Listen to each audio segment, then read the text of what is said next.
querida, hoje eu quero orar com vocês o que eu estou chamando de oração dos últimos dias.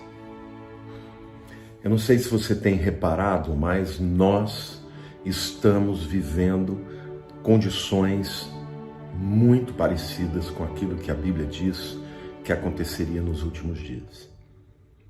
Esta pandemia, esta circunstância do corona é algo que escapou da mão dos homens e não está atingindo somente as nações subdesenvolvidas, como o Brasil, mas o mundo inteiro.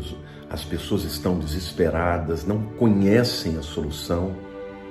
Se de um lado você fecha o país, você abala a economia, se do outro lado você abre, o vírus se multiplica e de fato toda e qualquer decisão que se tome vai ter consequências graves. Mas somado a isso, nós vemos um tempo de escárnio, um tempo de temor, de horror, de maldade multiplicando. E tudo o que está acontecendo, irmãos, a Bíblia profetizou. Ontem eu fiz uma devocional, estava lendo a Bíblia, e estava lendo a Bíblia na segunda carta de Pedro. Eu fiquei muito impactado, muito chocado. Acabei fazendo uma live à noite no meu Instagram e eu senti de orar com vocês, irmãos, porque a igreja precisa estar pronta. A igreja precisa estar pronta para o que está por vir. Eu creio, sabe, que virá um tempo sobre a terra, um tempo muito difícil. E a Bíblia está dizendo claramente, né? Eu vou ler para vocês, 2 Pedro, capítulo 2, a partir do versículo 2, e diz assim: muitos seguirão as suas práticas libertinas, está falando dos falsos mestres, né? E por causa deles será infamado o caminho da verdade. Ou seja, libertinagem é imoralidade desenfreada, e hoje nós estamos vendo que uma propagação, um apoio, uma tentativa por parte dos meios de comunicação de realmente levantar a bandeira da libertinagem, a quebra de todos os padrões morais, espirituais. E a Bíblia diz, né? Ora, se Deus não poupou, versículo 4, os anjos quando pecaram, antes precipitando-os no inferno, ou seja, anjos quando pecaram, quando se rebelaram, foram precipitados no inferno, né? Os entregou a abismos de trevas, reservando-os para o juízo, e não poupou o mundo antigo, mas preservou Noé. Agora ele usa uma segunda figura, que é o dilúvio, né? Pregador da justiça, e mais 7 pessoas, quando fez vir o dilúvio sobre o mundo dos ímpios, e reduzindo as cidades de Sodoma e Gomorra, ordenou-as à ruína completa, tendo-as posto como exemplo a quantos venham a viver impiamente. Então Deus aqui está dando 3 exemplos de como ele lidou com um mundo que passou dos limites na libertinagem, na rebelião. Ele usa os anjos, ele usa o tempo de Noé com o dilúvio, e usa também o tempo de Ló com Sodoma e Gomorra, né? Mas ele diz assim: e livrou o justo Ló, afligido pelo procedimento libertino daqueles insubordinados. Quer dizer, a Bíblia está dizendo que Deus libertou Ló simplesmente porque ele ficava triste, que ele ficava angustiado de ver aquilo acontecendo no seu tempo, né? Ele diz: porque esse justo, pelo que via e ouvia quando habitava entre eles, atormentava a sua alma justa. E eu quero dizer para você, querido, se você é um cristão, é uma pessoa que ama a Deus e tem ficado triste por conta de tudo que você está vendo, Deus está olhando o seu coração, viu? E a Bíblia continua dizendo, né? E ouvia quando habitava entre eles, atormentava a sua alma justa a cada dia por causa das obras iníquas daqueles. É porque o Senhor, olha que versículo lindo, 9, é porque o Senhor sabe livrar da tentação os piedosos e reservar sobre castigos injustos para o dia do juízo. Aqui eu vejo uma evidência do padrão de Deus, que quando Deus manda o juízo, ele livra os justos, ele livra aqueles que estão se separando, do pecado. Então, ele diz que o Senhor sabe fazer isso. Ele fez na época de Noé, livrando Noé, ele fez na época de Ló, livrando Ló, e eu creio que ele fará nesta época, quando vier o arrebatamento da igreja, gente. Aí ele diz assim, porque o Senhor sabe livrar da tentação, da provação os piedosos e reservar sobre castigos injustos para o dia do juízo, especialmente aqueles que, seguindo a carne, andam em imundas paixões e menosprezam qualquer governo. A gente está vendo, gente, o que nós estamos vivendo hoje é isso. Pessoas menosprezando autoridades. Qualquer autoridade, autoridades espirituais são vilipendiadas, autoridades governamentais são, xingadas na internet. Atrevidos, arrogantes, não temem difamar autoridades superiores. Gente, vocês têm dúvida de que o Pedro está falando desse tempo que nós estamos vivendo? Aí ele diz assim, como brutos irracionais, naturalmente feitos para presa e destruição, falando mal daquilo em que são ignorantes, na sua destruição também hão de ser destruídos. Ou seja, aquilo que eles vivem, o modo de vida deles, será para eles ruína, gente. Recebendo injustiça por salário da injustiça que praticam. Ou seja, essas pessoas que você enxerga e você acha que elas não pagam pelo mal que estão cometendo, a Bíblia diz que elas vão pagar sim, considerando com prazer a sua luxúria carnal, em pleno dia, quais nódoas e deformidades eles se regalam nas suas próprias mistificações, enquanto banqueteiam junto convosco, quer dizer, está no meio do povo, né? São pessoas que não têm receio, não têm medo, já não têm mais nenhum pudor, né? Tendo os olhos cheios de adultério e insaciáveis no pecado, engodando almas inconstantes, tendo o coração exercitado na avareza, filhos malditos, abandonando o reto caminho. Gente, está falando aqui de crentes que se apartaram, que apostataram, se extraviaram, seguindo pelo caminho de Balaão, filho de Beor, que amou o prêmio da injustiça. Recebeu, porém, castigo da sua transgressão, a saber, um mundo animal de carga falando com a voz humana, refreou a insensatez do profeta.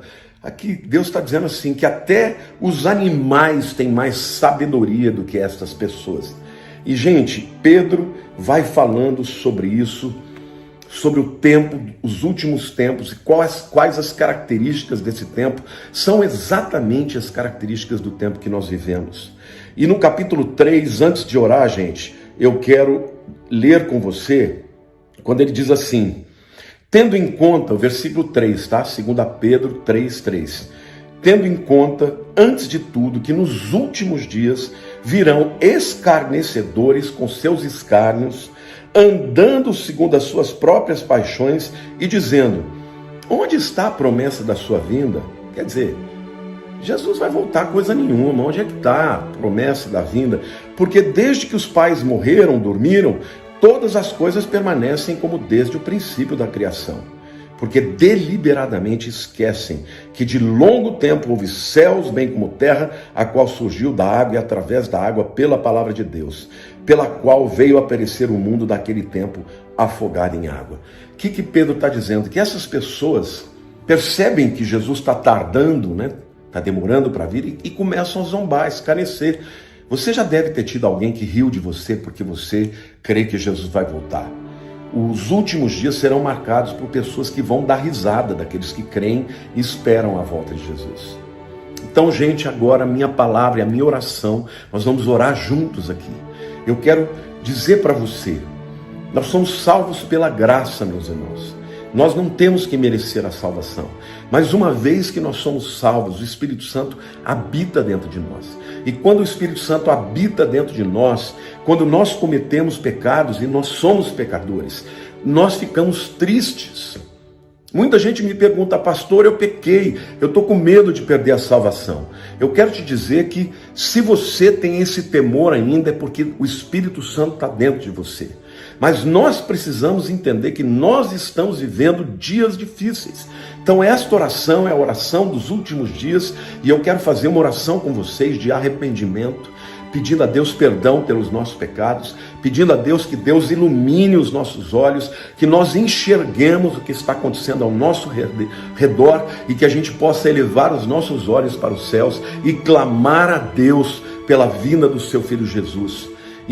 E também devemos nos santificar e nos preparar para a vinda dele, porque Jesus, quando vier, ele vai levar uma igreja santificada. Ele não vai levar uma pessoa que se diz crente, mas que vive exatamente como esses ímpios, entregando a sua vida para os pecados, para a licenciosidade e, sobretudo, não estando nem aí com a palavra de Deus.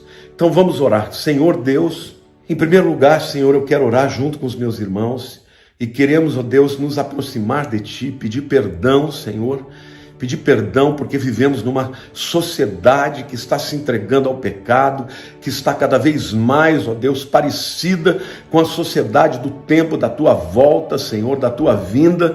E, Senhor, eu quero Te pedir perdão, ó Deus, porque muitas vezes dentro da própria igreja, Senhor, as pessoas estão, ó Deus, atraindo, Senhor, todos os pecados, toda a licenciosidade, a imoralidade, Senhor, dentro da igreja, Senhor, a igreja acolhendo, Senhor, confundindo a Tua graça, Senhor, com a Tua justiça, porque o Senhor é um Deus de graça, Deus, mas também é um Deus de justiça.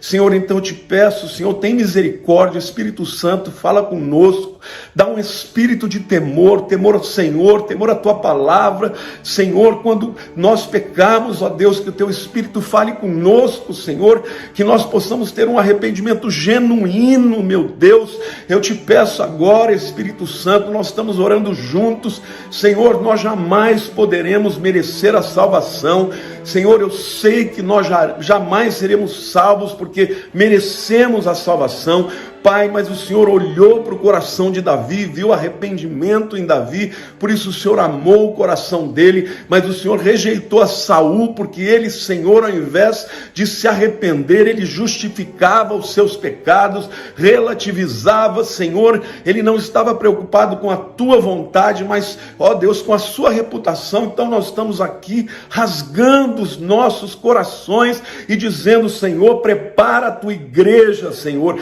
derrama um avivamento, Senhor, que vem primeiro com um espírito de temor, ó Deus, e de arrependimento e de santificação. Senhor, eu te peço que não haja adultério no meio das famílias e dos casamentos, que não haja fornicação no meio dos jovens, que não haja rebelião, ó Deus, que haja temor, que haja, Senhor, que cada versículo da palavra que a gente leia, que a gente tenha temor e o desejo, Senhor, de absorver esta palavra, sabendo que é a palavra de Deus, que é o conselho de Deus. Senhor, eu quero te pedir que haja no nosso coração o mesmo sentimento que havia, Senhor, no coração de Noé, quando ele pregou, Senhor, durante todos aqueles anos em que ele construiu a arca, pregou a graça e a salvação, ó Pai, mas as pessoas rejeitaram. Que haja o mesmo sentimento que houve no coração de Ló, ó Deus, que ficava angustiado de ver o que estava acontecendo ao seu redor.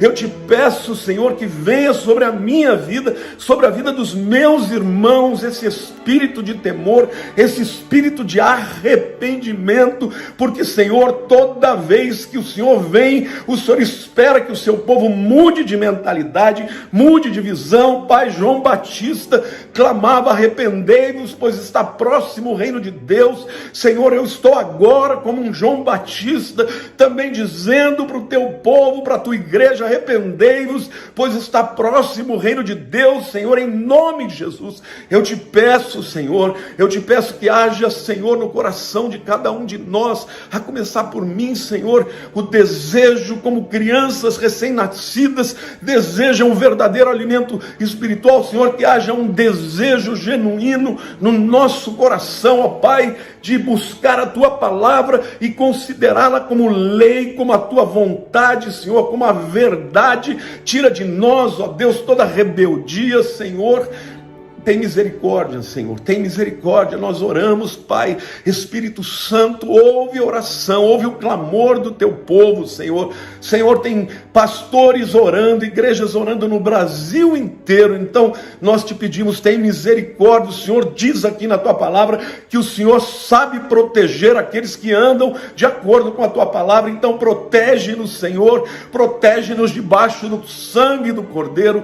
Protege-nos debaixo do selo do Espírito Santo, protege-nos na verdade, Senhor. Abre os nossos olhos, que nós enxerguemos a verdade. Oh, meu Deus, em nome de Jesus, tira a venda dos olhos do teu povo, para que enxergue, Senhor, o que está acontecendo, e que a tua igreja, Senhor, esteja se preparando, Pai. Jesus disse que nos dias da sua vinda, o povo não estaria nem aí, seria como nos dias de Noé, no dia de Ló, casariam, se dariam casamento e não se preocupariam, Senhor, e de repente veio o dilúvio, e nós sabemos que a tua vinda pegará muita gente de surpresa, Pai, mas que esta palavra, junto com a oração dos meus irmãos que estão orando comigo agora, Senhor, ela possa chegar nos 4 cantos da terra, Senhor, e gerar o arrependimento necessário, Pai, para que a igreja esteja preparada para a tua vinda. Perdoa-nos, ó Deus, a letargia, perdoa-nos, ó Deus,